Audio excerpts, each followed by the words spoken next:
Okay, so 2.2 is the definition of a derivative, and it's not the words, it's the mathematical definition. So first, we're going to find the slope of a tangent line to a curve at a point, and we're going to use the limit definition to find the derivative. We'll actually do that first.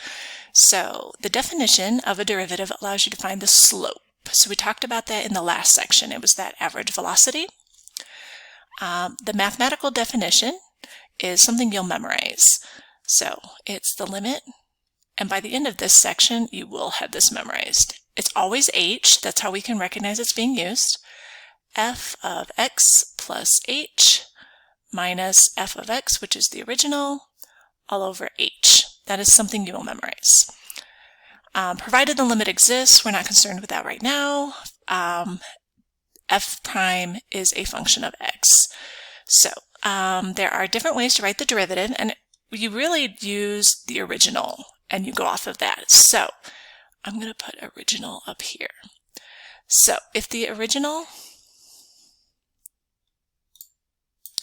is written as f of x, then the derivative will be f prime of x. And that's how you say it, f prime. If the derivative is, the original is y, one way to write it is dy over dx. And what that means is the derivative of the y function with respect to the x variable. Okay? It doesn't mean to divide anything. Another way, if you're given y as the original, is to write it as y prime. The last two I rarely use.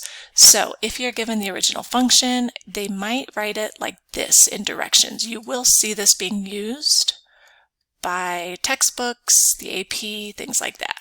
Okay, so you see all these d's and you're like, ooh, I don't know what that means. Yes, it means to take the derivative of the function with respect to x as the variable. And then the last one I never use.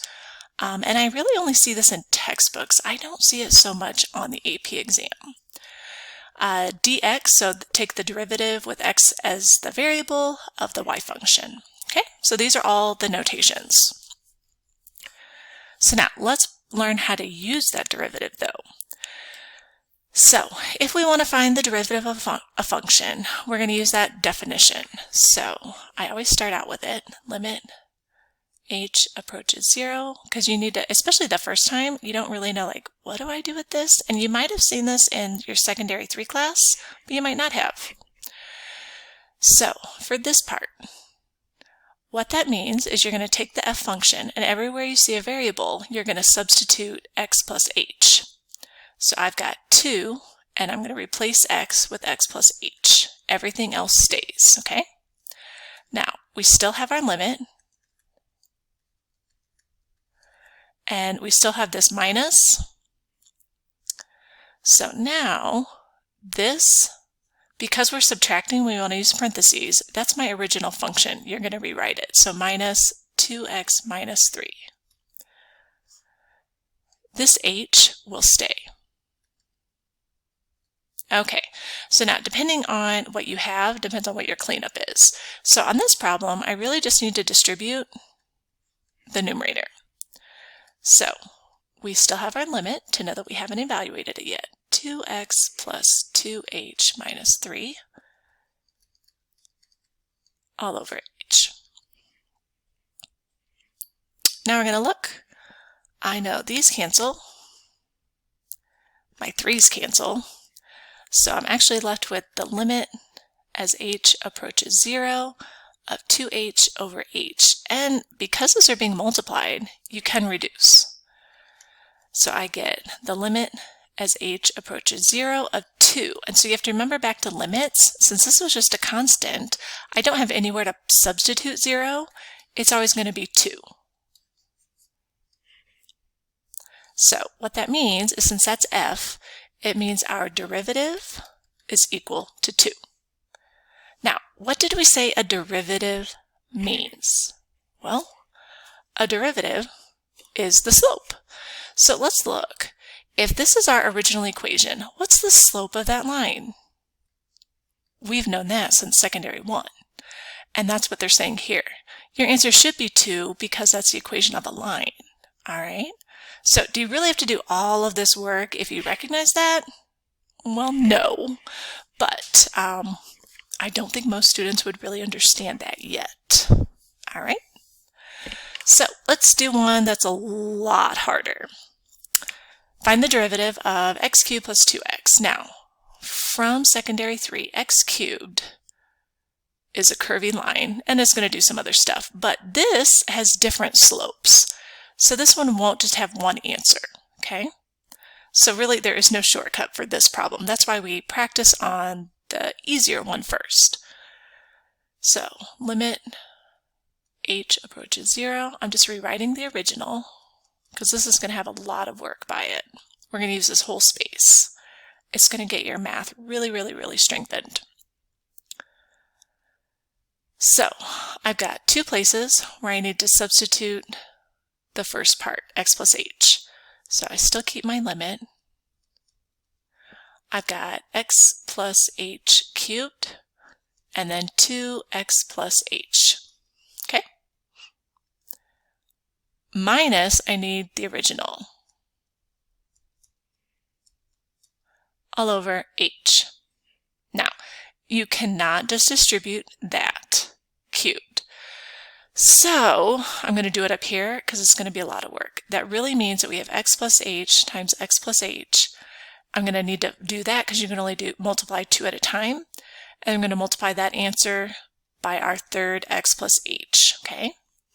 So x squared plus xh plus xh plus h squared. So x squared plus 1 is 2xh. Okay? And I'm going to take this times x plus h. So x squared, times both of those. I'm going to write it over here. X cubed plus 1x squared h. Then I'm going to do this one. So 2x squared h. I'm going to line them up. And then that times that is plus 2xh squared. And then my last one, xh squared and h cubed. So if we add all this together, we're going to end up with x cubed plus 3 plus 3 plus one of those. Okay? And that's all for right here. Don't lose sight of what you're finding. These are long. That's why we only do this for one section, okay? But you want to do this long enough so you recognize this in the future, because that's what's important. That was just this, so then I need to distribute. Okay? We'll distribute this negative all over h. Ooh, you should be tired. All right, so now let's see what we can clean up. Those cancel. Those cancel.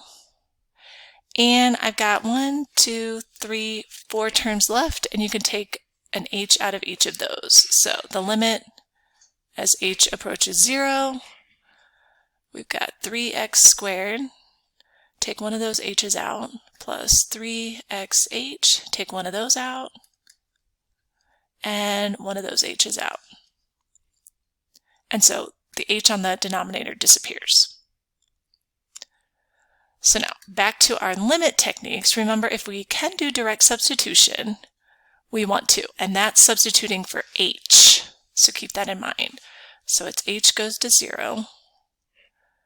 Well, 0 times anything wipes that whole term out. And so we've plugged in 0, so I don't need my limit notation anymore, and we get 3x squared plus 2. So that's our derivative. Okay? It's different. It is a parabola, but that's a derivative function, not the original. So let's work on part 2.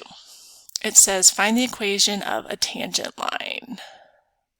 Well, the equation of a line is y equals mx plus b.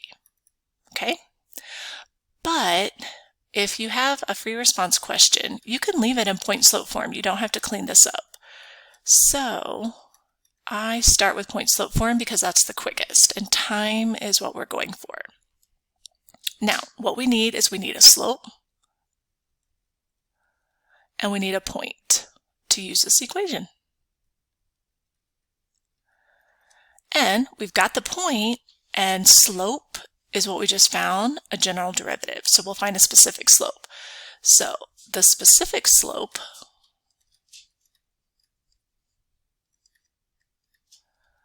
when we want x equals 2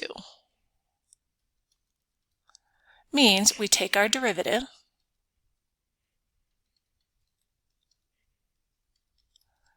and we want to plug in 2.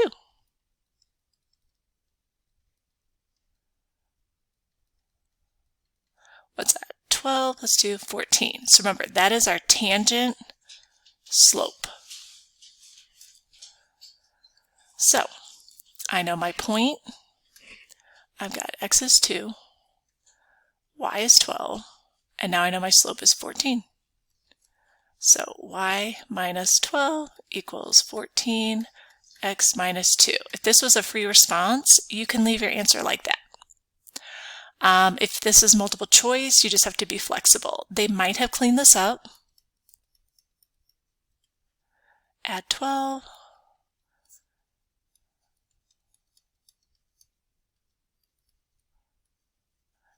If you want it in slope-intercept form. The AP will never make you do this on a free response. You get full credit for either one. Okay? Ooh, that's a lot of work, I know.